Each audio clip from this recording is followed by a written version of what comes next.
Hello dear students, welcome back to our channel all over NCERT. I hope that you all are fine and doing well in your studies as well. आज हम लोग start करने वाले हैं हमारा नया topic English grammar का, जो कि है नॉन फाइनाइट्स। बहुत ही इंपॉर्टेंट टॉपिक है, तो आपको ये वीडियो एंड तक ज़रूर देखना, बिकॉज ये टॉपिक जो है 9th 10th में हर जगह इस्तेमाल होता है। नॉन फाइनाइट आपको बहुत अच्छी तरह क्लियर होना चाहिए, ठीक है।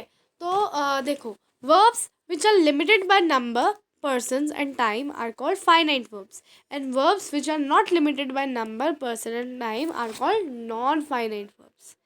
देखो, इन्फिनेटिव्स, जेरेंड और पार्टिसिपल क्या है? नॉन फाइनाइट वर्ब्स हैं, ठीक है। अब देखो डियर, सबसे पहले फाइनाइट वर्ब्स क्या होते हैं ये समझ लो अच्छी तरह। वैसे तो मैंने जब मैं आपको वो पढ़ा रही थी, क्या कहते हैं, कॉम्प्लेक्स और कंपाउंड सेंटेंस, ये वाला तो मैंने आपको पढ़ा दिए थे, बट अभी मैं फिर से आपको पढ़ा दे रही हूँ फाइनाइट वाला। तो ध्यान से सुनो डियर स्टूडेंट, फाइनाइट वर्ब्स क्या होते हैं। फाइनाइट कुछ इतना बड़ा टॉपिक है नहीं, मैं सिंपल सी चीज़ समझा रही हूँ। सिंपल सी चीज़ ये है कि फाइनाइट वो वर्ब्स होते हैं जो विकारी होते हैं। आपने हिंदी में पढ़ा होगा विकारी शब्द, जिसमें काल, लिंग और पर्सन, कितने पर्सन है, वचन के कारण चेंजेस आ जाते हैं, तो वो आपके विकारी शब्द होते हैं। Similarly in English they are finite verbs, okay. अब जो वर्ब्स लिमिटेड नहीं होते हैं नंबर, पर्सन और टाइम से, इनको हम लोग नॉन फाइनाइट कहते हैं, जस्ट अपोजिट, ठीक है। इन्फिनेटिव, जेरेंड और पार्टिसिपल आपके नॉन फाइनाइट वर्ब्स के पार्ट्स होते हैं, यानी कि कितने टाइप के नॉन फाइनाइट्स होते हैं आपके, ठीक है। अब देखो, सबसे पहला है she is learning to dance. यहाँ पे देखो, learning to dance, the injured people were taken to the hospital. अब देखो, verbs printed in the highlighted letters are non finite verbs. ये जो आपको यहाँ पे मैंने दिखाया ना अभी, टू डांस, इंजर्ड, ये आपके नॉन फाइनाइट वर्ब है। क्योंकि देखो, she is learning to dance, अगर मैं इसमें ही कर दूँ तो he is learning to dance, अगर मैं इसमें ज़्यादा लोग कर दूँ, we are learning to dance, है ना। तो ये टू डांस जो है कहीं ना कहीं सेम रह रहा है, नॉन फाइनाइट है ना। ऐसे अगर मैंने कर दिया, मैंने क्या करा डियर, मैंने इसका टेंस बदल दिया, ठीक है। She was learning to dance, है ना, वैसा ही है to dance. To dance change नहीं होगा। She had been learning to dance, भी चेंज नहीं हुआ। He is changing to dance, they are changing to dance, ये टू डांस कभी चेंज नहीं होने का, ठीक है, क्योंकि ये क्या है, ये नॉन फाइनाइट है। The injured people were taken to the hospital. The injured man was taken to the hospital. The injured woman was taken to the were taken to the hospital.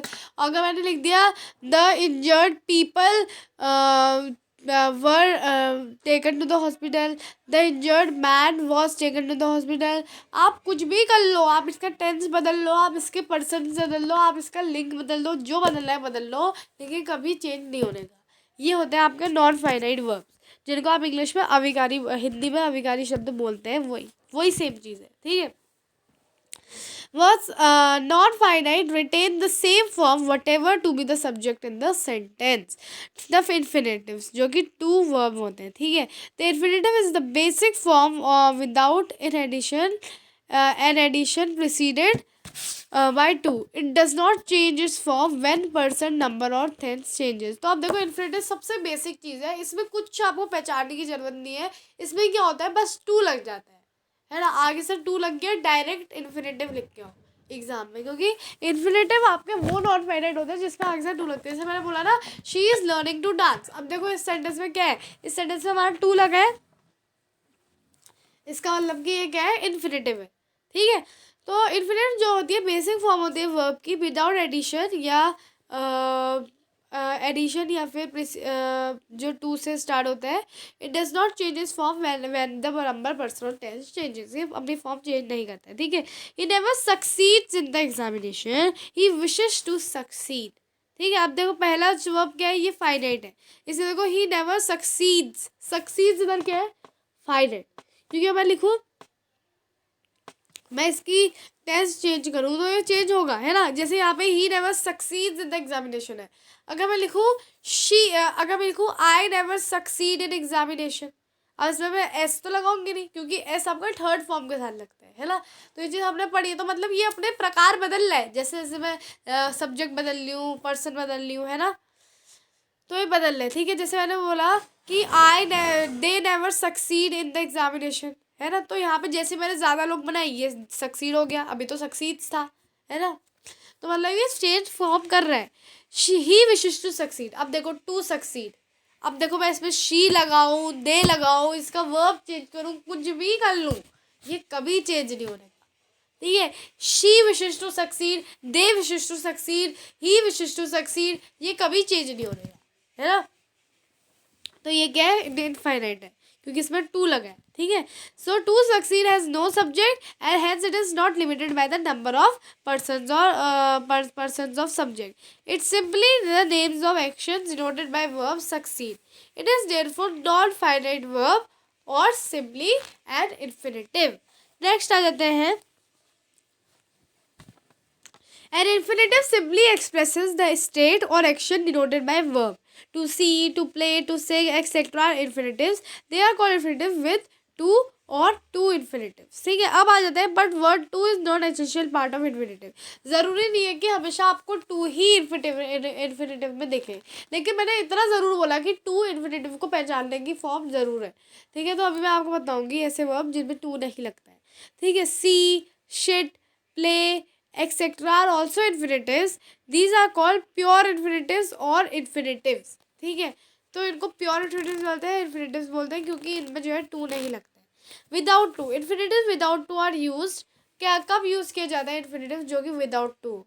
ठीक है, जैसे after verb did, let, make, notice, hear. ठीक है, hear, see, feel, watch, have, इनके इन verbs के बाद हम कभी भी infinitive without to infinitive use करते हैं जो कि विदाउट टू है। जैसे I made him sit down, I made him eat, I heard him cry, तो ये होता है without to. But when these verbs except let are used in passive voice, the infinitive takes to before them. लेकिन जब यही words except let के passive voice में use किया जाता है, एक्टिव वॉइस से बड़ा है सबने, जब पैसिव वॉइस में यूज़ किया जाता है तब इनमें इन्फिनेटिव आ जाता है।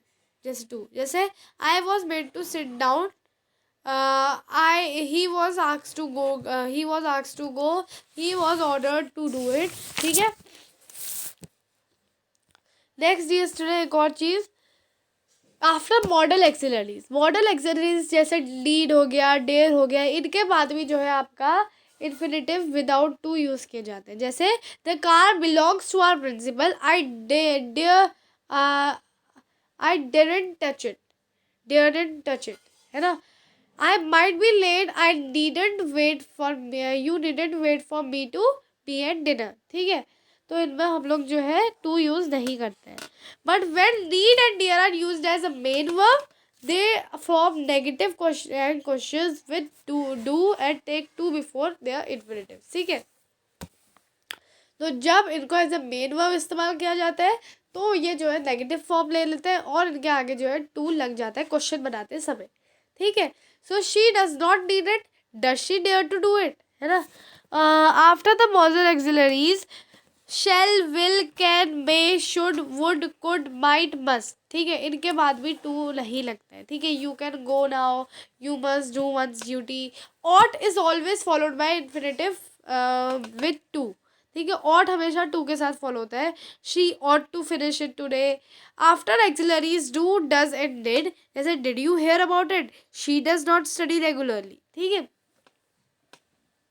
तो इनके बाद भी आपका जो है टू नहीं लगता है। ठीक है, after these expression had better, had rather, would rather, इनके बाद भी नहीं लगता है। ठीक है, जैसे it is getting dark, we had better taken a taxi. But after but except and than she did nothing but sleep the whole day, उसने कुछ नहीं करा पर दिन भर सोते रही। तो यहाँ पे एक्सेप्ट और देन बट इनके बाद भी जो है टू नहीं लगता है। इन्फिनेटिव में टू आर यूज, टू के साथ कब यूज़ किए जाते हैं, as a subject to a verb. जैसे to rise early is a good habit. ठीक है, जब हम लोग एज अ सब्जेक्ट लगाते हैं, ठीक है, वर्ब के साथ। As object to a transitive verb, she hopes to pass. ठीक है, as object to a preposition, the train is about to leave. ठीक है, तो यहाँ पे नेक्स्ट आ जाता है हमारा as a complement to the verb, our motto is to forget and forgive. ठीक है, the complement to qualify the verb to express purpose, cause and manner. जैसे she went to buy sweet, this is purpose. She laugh to her as that I have top the class, cause you waste your time to try to convince her. तो ये है manner.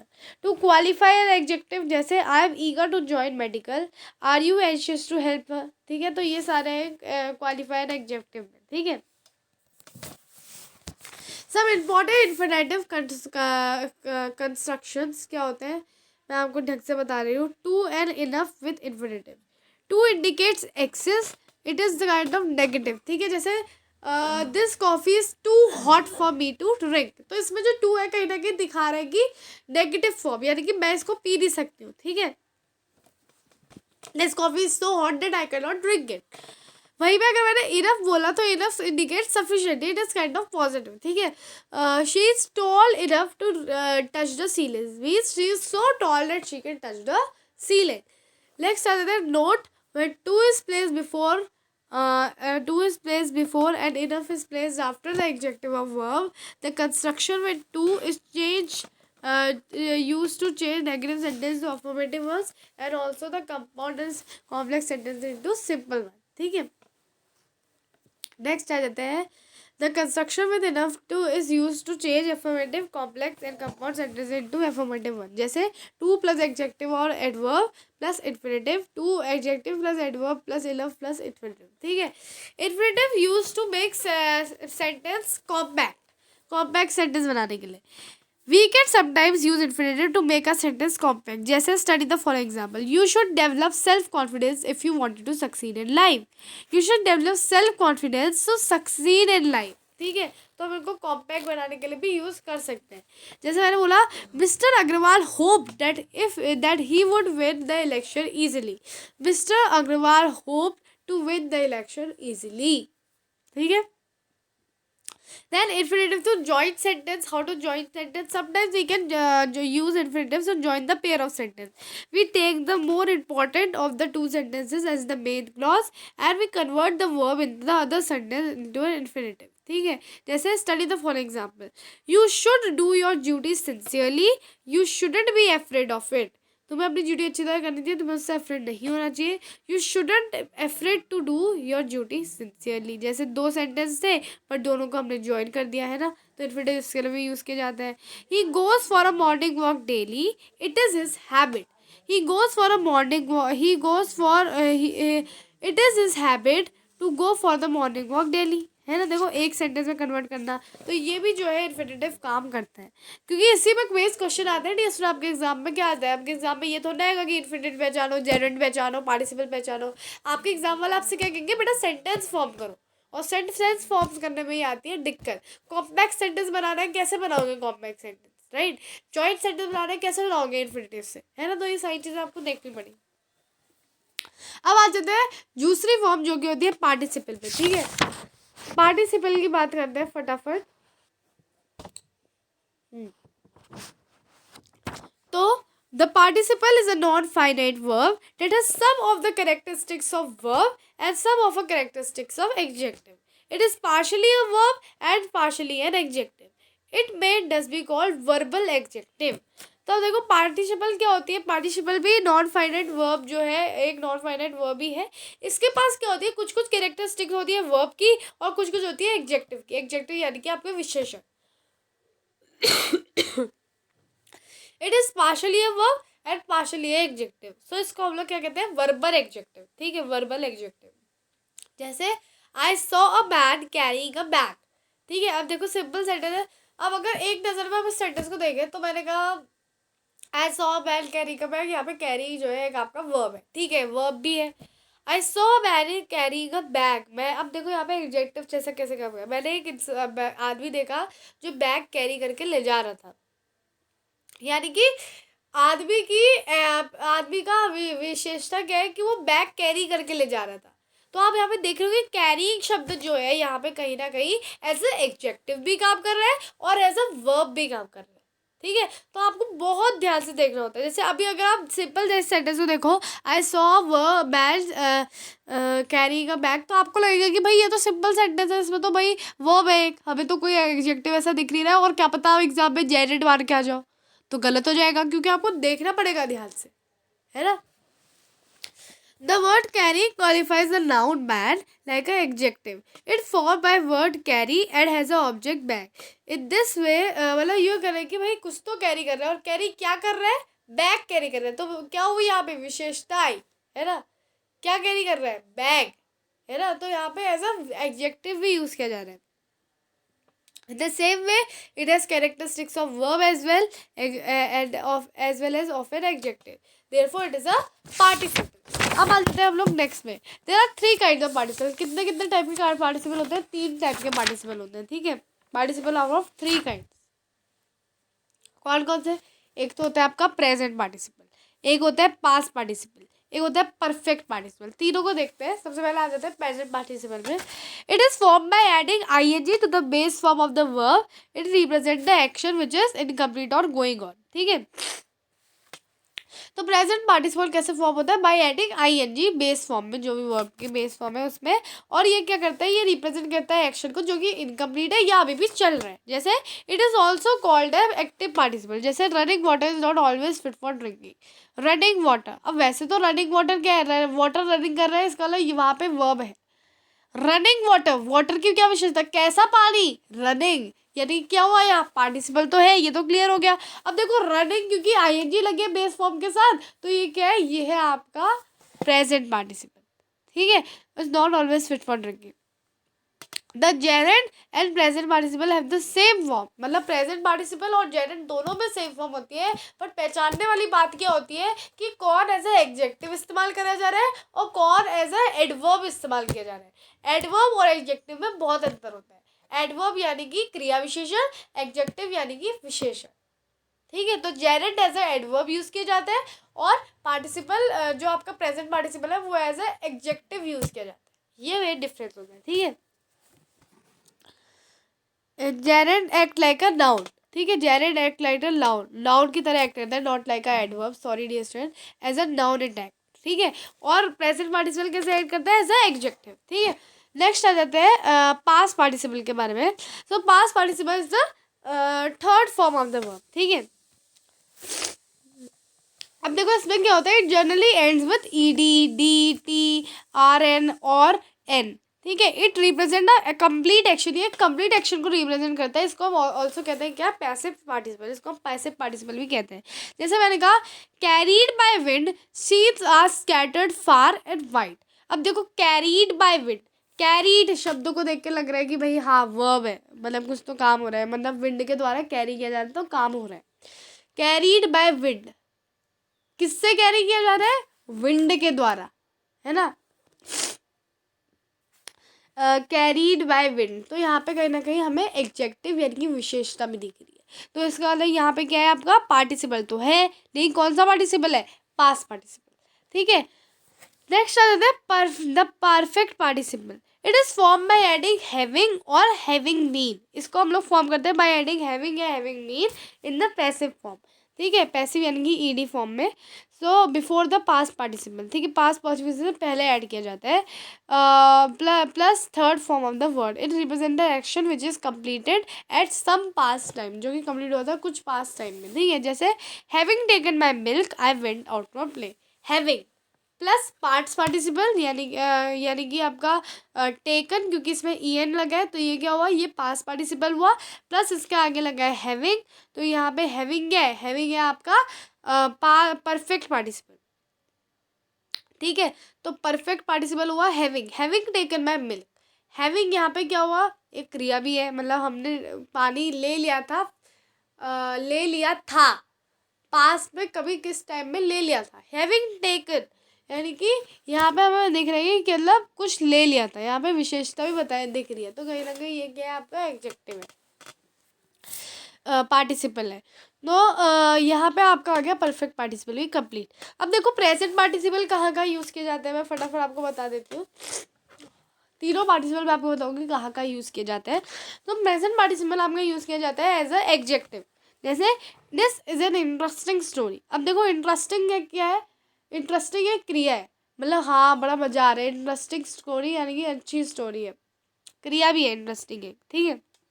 Verb है plus ये story की विशेषता, story कैसी है, interesting, यानी कि एज ए एडजेक्टिव यूज किया जा रहा है, ठीक है, present participle as a adjective. Then as a subject complement, जैसे the dog went on barking, तो वे पूरे मार्किंग करता क्या, मतलब डॉग के द्वारा क्रिया क्या की जा रही है, मार्किंग की क्रिया की जा रही है ना। Then as an object complement, जैसे I saw him entering the house, ठीक है। नेक्स्ट आता है एज एन ऑब्सोल्यूट फ्रेज, जैसे the sir having said we stop our game, ठीक है। To form the continuous tenses, जैसे you have been waiting for long time. Next आ जाता है to express an action when two actions and by the same subject occur simultaneously, ठीक है। तो जैसे the girl came in laughing, तो ये सारी चीज़ें आपको बहुत ध्यान रखनी होती है इसमें, ठीक है dear student. To express the earlier of two the girl came in laughing, देखो इसमें जो है दो एक्शन आ रहे हैं और अगर हो रहे हैं साइमल्टेनियस, जैसे गर्ल केम यानी कि आई, कैसे आई, हंस हंस के आई, तो यहाँ पे क्या हुई, विशेषता भी बताई गई, क्रिया भी हो रही है हंसने की, तो यहाँ पे क्या है आपका पार्टिसिपल ही है, और कौन सा है, प्रेजेंट पार्टिसिपल है। To express earlier of two actions by the same subject when the second subject action immediately follows the first, जैसे seek the policeman, the thief ran away, तो मतलब जैसे ही पुलिसमैन को देखा वैसे ही थीफ भाग गया, है ना। सीक द पुलिसमैन यानी कि पुलिसमैन को देखकर थीफ भाग गया, है ना, मतलब देखा पुलिसमैन को उसके बाद भाग गया। तो यहाँ पे भी क्या है आपका, दो एक्शन हो रहे हैं दो अलग अलग सब्जेक्ट के द्वारा तुरंत। The participle must be placed first in this case. These two uses of present participle are very important for joining two sentences into simple sentence, जैसे he walked away, he was whistling, तो अगर मेरे को इसको बताना है तो मैं क्या करूँगी, he walked away whistling, he walked away whistling, तो यहाँ पे आपको बहुत अच्छी तरह डिस्टेंट ज्वाइनिंग कर देता है पार्टिसिपल। फिर to replace as since because clause, तो जैसे as she feared that people will recognise her she never went out, fearing that people will recognise her she never went out, तो देखो इसमें इन्होंने छोटा सेंटेंस कर दिया एज को हटाने के लिए। अब देखो पास्ट पार्टिसिपल क्यों यूज़ किए जाते हैं, देखो पास्ट पार्टिसिपल भी पहले तो एज अ एडजेक्टिव यूज़ किया जाता है, जैसे मैंने कहा दिस इज डैमेज कार, ये कैसी कार है, डैमेज्ड। उसके बाद एज सब्जेक्ट कॉम्प्लीमेंट, जैसे this market is closed on Sunday. As an object complement, they kept the door shut. To combine the sentence when one of them contains a passive verb, जैसे मैंने बोला the principal entered the hall, he was accompanied by his staff, तो अब मेरे को combine करना है sentence जब एक जो है पैसिव वर्ब कंटेन करता हो, he was accompanied by his staff, ठीक है। तो मैं क्या कहूँगी, the principal entered the hall accompanied by his staff, ठीक है। तो यहाँ पे ये हो गया कंप्लीट। अब देखो नेक्स्ट आता है परफेक्ट पार्टिसिपल का यूज़। परफेक्ट पार्टिसिपल का यूज़ पहला क्या है, to combine two sentence when the second action is immediately follows the first, वही चीज़ जो प्रेजेंट पार्टिसिपल में हो रही थी। I finish my homework, I went out to play, so having finish my homework I went out to play, है ना। तो यहाँ पे भी वही आपको करना है। तो the past perfect participle emphasizes the first action is complete and the second action begins। तो अब आते हैं पार्टिसिपल टू जॉइन सेंटेंसेस में, ठीक है। तो participle we can also use participle to join sentences, जैसे the present participle is use when two actions जैसे अकर साइमल्टेनियसली और अकर वन आफ्टर अनदर, जैसे मैंने बोला she came in, she was laughing, अगर मैं इसको लिखूँगी तो शी केम इन लाफिंग, है ना, शी केम इन लाफिंग। अब देखो जैसे वन आफ्टर अनदर, जैसे Jackie saw snake, he began to shout, तो seeing the snake he Jackie began to shout. तो देखो यहाँ पे पहले वाले में आप पार्टिसिपल जो है फर्स्ट पे रखोगे, है ना। जैसे मैंने यहाँ पे बोला सीइंग द स्नेक, यहाँ पे मैंने पार्टिसिपल फर्स्ट में रखा। The perfect participle is use when the second action begins after the completion of first action, ठीक है। I saw my sister of, I came home, having scene of my sister I came home. The past participle is used when one of the sentence contain passive voice, जैसे she came in, she was lost in her dreams, she came in lost in a dream. तो यहाँ पे आपका क्या हुआ, यहाँ पे आपका पास्ट पार्टिसिपल है। तो जब एक जो है पैसिव वर्ब कंटेन करता है तब ये लगता है, ठीक है। तो ये आपने समझ लिया डिफरेंस। अब आ जाते हैं हम लोग विज रिलेटेड पार्टिसिपल में, ठीक है, miss related participle. So participle also being adjective refers to certain nouns or pronouns. These nouns or pronouns are usually the subject of the verb or the sentence. जैसे walking in the field, a snake bit her. A snake bit her. So in this sentence, snake is a subject of the main clause, but the participle walking does not relate to it. ठीक है, जैसे walking in the field a snake beat her, है ना। तो अब देखो इसमें जो है कहीं ना कहीं आपका जो है स्नेक जो है सब्जेक्ट का मेन क्लॉज है, ठीक है। पूरा आप जो है सेंटेंस उसका जो है ये सब्जेक्ट है मेन क्लॉज का, ठीक है। अब देखो ये आपका क्या मेन क्लॉज है, अ स्नेक बिट हर। तो अब देखो स्नेक जो है आपका सब्जेक्ट है मेन क्लॉज का, बट जो पार्टिसिपल वॉकिंग है वो उसको रिलेट नहीं कर रहा। ऐसे पार्टिसिपल्स को हम लोग कहते हैं misrelated participle. Therefore the sentence is wrong. It should be written as she was walking in the field a snake bit her. Walking in the field a snake bit her। ये क्या sentence हुआ भाई, चलते चलते snake ने काट दिया, है ना। as she was walking in the field, जब वो फील्ड में वॉक कर रही थी तब उसको स्नेक ने काट दिया, या फिर while walking in a field she was bitten by a snake। तो आपको रिलेट भी करवाना पड़ता है। नेक्स्ट देखो verb followed by to infinitives कौन कौन से होते हैं dear student. Verb followed by to infinitives are can afford, can't afford, choose, decide, accept, hope, learn, like, don't, mean, promise, allow somebody, encourage somebody, help somebody, invite somebody, right, teach somebody। verbs usually followed by ing form of the verb, जैसे continue, dislike, joy, enjoy, fish, finish, go on, give up, help, keep, miss, put off। verbs that can be used either with ring form or with the infinitive with the same meaning: begin, continue, hate, like, love, prefer, start, try। So here we have add infinitive chapter also। अब मैं फटाफट इसमें थोड़ा सा practice आपको करवा देती हूँ, ठीक है। So complete the sentences with infinitive. अब कंप्लीट करना है, मैंने बोला ना जहाँ तक कोई भी एक्सरसाइज आप देख लो जहाँ तक ऐसी आती है जिसमें आपको कंप्लीट करना होता है। आई विल सेंड यू चाइना, ये आपका एक सेंटेंस है। अब देखो इसमें पहले वर्ब देख लिया करो, ठीक है।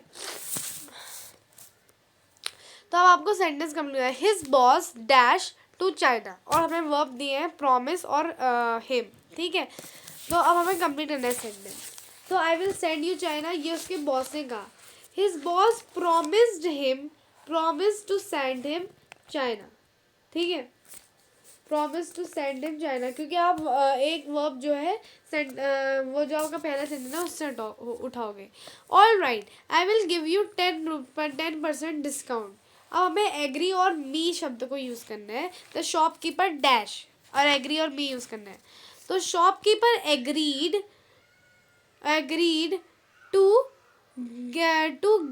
टू गिव मी 10% डिस्काउंट, ठीक है।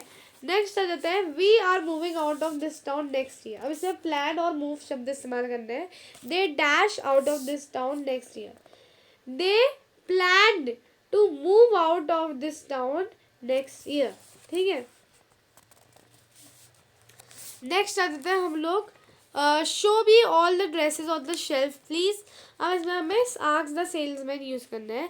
The customer asks to the salesman to show him all the dresses on the shelf, ठीक है। Next, don't tell anyone what I just told you.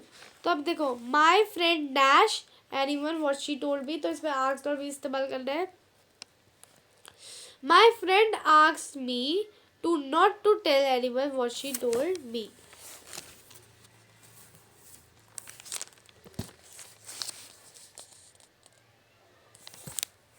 तो नेक्स्ट आ जाता है डियर स्टूडेंट हम लोग नेक्स्ट एक्सरसाइज में, fill in the blanks with the gerund from of the verb given. Gerund क्या होते हैं मैंने आपको बताया डियर स्टूडेंट। जेरेंड वो होते हैं जो कि डियर स्टूडेंट आपका कहीं ना कहीं आईएनजी फॉर्म के साथ इस्तेमाल किए जाते हैं, पर वो एज अ नाउन इस्तेमाल किए जाते हैं, ठीक है।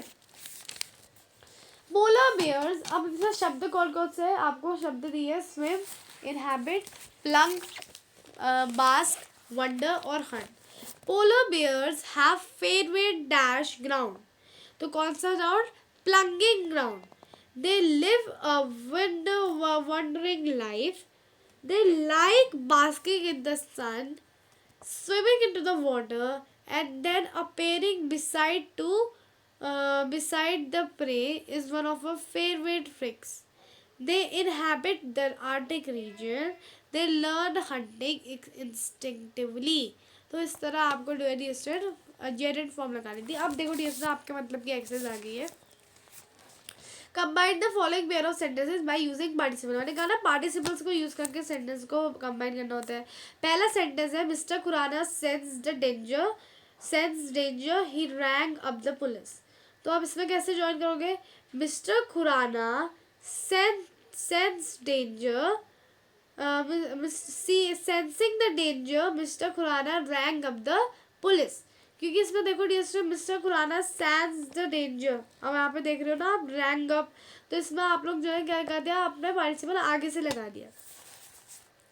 Subhash is unemployed. He can not afford such expensive dresses. Being unemployed, Subhas cannot afford such expensive dresses. We had spent all our money. We could not afford to stay in a hotel. तो अब इसको भी turn out करते हैं. Having spent all our money, we could not afford to stay in a hotel. Next आता है Madhulika sat next to me. She pondered deeply over the problem. ठीक है अब इसको चेंज करते हैं. Sitting next to me, Madhulika pondered deeply over the problem. Next आता है Vaibhav apologized for his rudeness. He felt at peace with himself. तो इसमें आप लोग क्या करोगे? इसमें आप लोग चेंज करते हैं हम इसको भी. अब apologizing for his rudeness, Vaibhav felt at peace with himself. ठीक है. नेक्स्ट आ जाते हैं he lifted the receiver, he dialed the number. ठीक है. Lifting the receiver, he dialed the number. ठीक है. तो यहाँ पे बहुत इजीली आप लोग कर लोगे. He lifted. Next day, she was singing a song. She walked into the garden. Singing a song, she walked into the garden. We finished our shopping. We went for a cup of tea. Having finished our shopping, we went for a cup of tea. तो यहाँ पे डिस्टर ये हमारा हो गया पूरा participle से join करना सेंटेंस कंप्लीट. अब देखो नेक्स्ट आता है exercise reframe these sentences in order to make them sensible. मैंने बताया ना मिस रिलेटेड पार्टिसिपल्स के बारे में आपको. Okay. Being a child the mother taught her to swim. The mother taught no. Being the mother of the child being a mother she taught her to swim. ठीक है. Going to the office the car knocked him down. तो इसमें लिखोगे while going to the office a car knocked him down. Next है traveling by a crowded bus my pocket was picked. while traveling by the crowded bus या फिर आप क्या लिख सकते हो इसमें while I was traveling by a crowded bus my pocket was picked. Next Sarita sat watching the aeroplanes landing on the terrace. While sitting on the terrace, Sarita watched the aeroplane landing on the terrace.